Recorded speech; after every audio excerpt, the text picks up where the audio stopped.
In this video, I'm going to show you how you can install WordPress from the WordPress install files. So first go to wordpress.org and then go to the most recent versions, usually down there.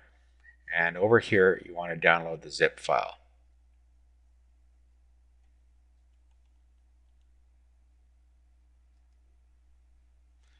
Just save it to your desktop or somewhere where it's handy. I'm just going to install it in a file called WP so I can easily find it, which is on my desktop. Okay, so here it is. So I'm just going to unzip this. I installed a program called 7-zip and I can just extract the files.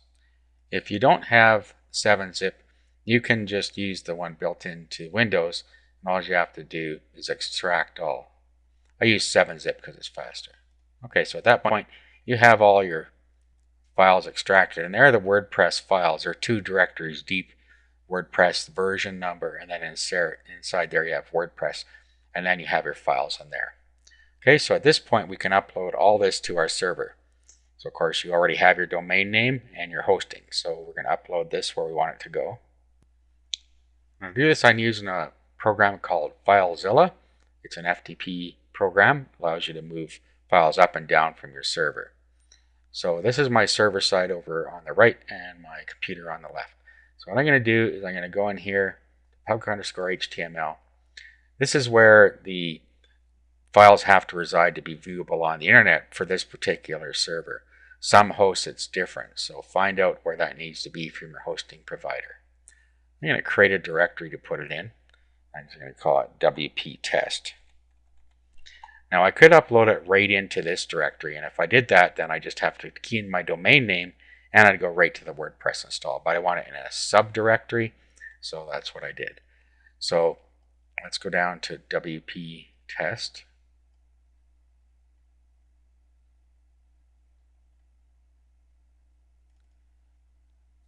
Okay, so now we navigate on this side to where our WordPress files are. There they are. So just select all those. Just a Control-A selects them all. Right-click and upload. Okay, so that uploads them to our server for us. We wait for that to finish. Now while this is going on, we can create a database. We need a database to control WordPress because everything's stored in a database. So let's go back here and let's go into our control panel. I'm showing you on control panel hosting. If you don't use control panel hosting, then you will have some sort of a panel that you can create a database on. So I'm going to go in here. Okay, so now I'm going to go down to databases, MySQL databases. There we are, databases. And I'm going to go to MySQL databases. And then I'm going to create a new database for my WordPress install. So let's just call this WP test. We'll go back. You need a user ID to get into your database. Okay, so we're going to create a new user. I'm going to call it the same thing, WP test, just for sake of ease. Then you need a password in here. I'm just going to use password. You should use something secure. Okay.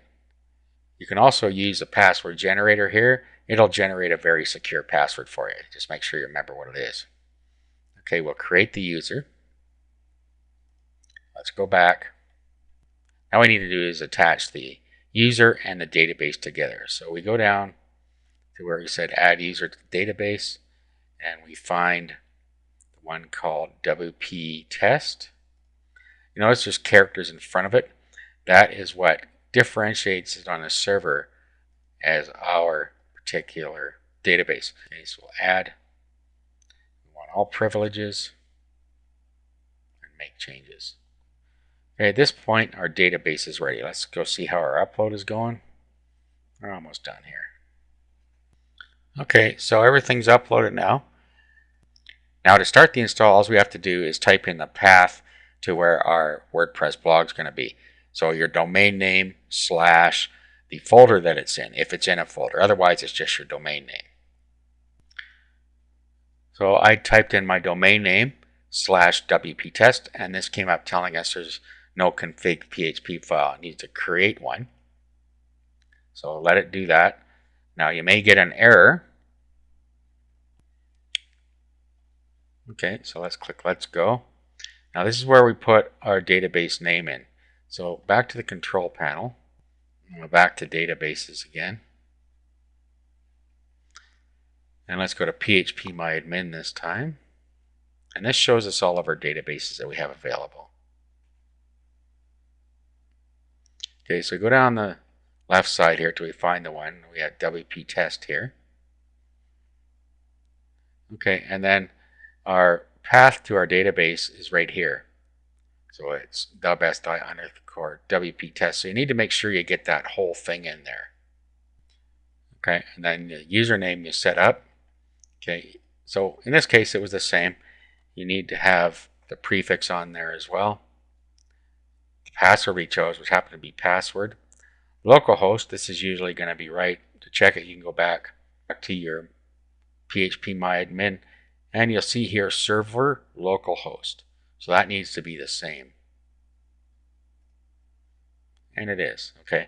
Table prefix, you can leave that alone unless you're installing multiple instances of WordPress into one database. If you are, you should change this for each subsequent install. Let's click Submit. Okay, now here's the error I was referring to earlier. It's trying to create a configuration file, and it can't do it because our directory isn't writable. So to do that, let's go make the directory writable. Let's go back here, and we need to make WP test writable. So let's go up one level, which is public HTML. Let's go to WP test. Let's right click on this and file attributes, make this 777. Just for a second. Now we'll go back. Let's just hit the back button here and then click submit again.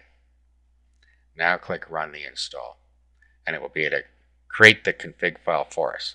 Okay, so site title here, the admin username, a password here,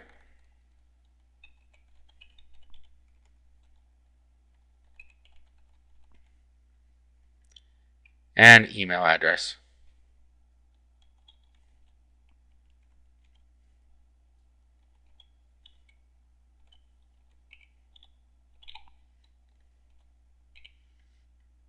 Allow my site to appear in search engines.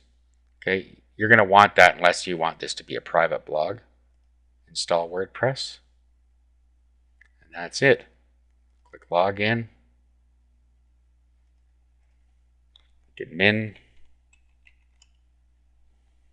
Your password.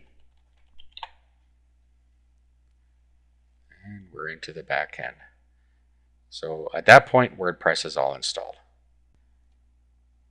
Now at this point, you need to go back to FileZilla, and you need to change these permissions back to where they were. And they were 755 before. Put them back that way. That makes your site secure. Now, if you were installing in the public HTML directory, it's the same thing. This is your root directory. So you just key in your domain name and you're on your WordPress blog. What you would do is go back to the / directory, which is right on the outside. Go find public HTML. Right click and file attributes. Notice it's 750 this time. Change to 777. Proceed like I just showed you. And then come back in here and set it back to 750. So that is how you can install a WordPress blog from the install files.